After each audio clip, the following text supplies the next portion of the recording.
besoin de me stimuler de nouveau, de ressortir un peu de ma routine et d'explorer d'autres horizons. Avec l'évolution des techniques, ce que j'ai appris il y a 27 ans, de nos jours, c'est gentiment plus à jour.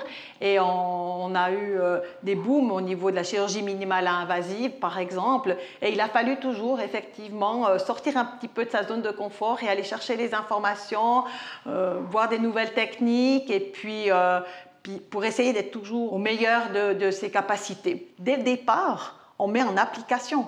Et c'est tout bénéfice pour notre employeur, pour nos collègues, pour nos patients, parce qu'en fait, nos premiers exercices se font directement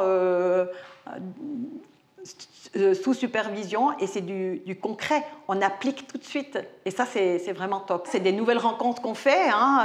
On étoffe aussi un petit peu aussi son réseau. Quand j'ai fait mon CAS de sécurité patient et qualité des soins, effectivement, on est un groupe où on est resté toujours en contact parce qu'on s'entend bien, parce qu'on se file des tuyaux et que voilà quoi, on se comprend très, très vite. Quand on est jeune diplômé, il faut asseoir ses compétences qu'on a déjà apprises de base. Construire vraiment une brique après l'autre, ça c'est important. Avoir 2 ans post-diplôme avant de commencer à construire autre chose, c'est bien parce qu'on a des bonnes bases qui ont été enrichies par de la pratique et ensuite on peut y aller parce que vraiment c'est comme une maison, on a des bonnes fondations, on a pu les pratiquer et puis par-dessus c'est du solide, on peut y aller et puis il ne faut pas hésiter, il faut suivre son instinct. On a de la chance, on est dans une profession où on peut avancer par nos envies et ça c'est vraiment très très bien parce que l'offre des formations post-diplôme est aussi très étoffée et on peut vraiment choisir ce dont on a envie pour poursuivre et puis on peut aussi changer en cours de route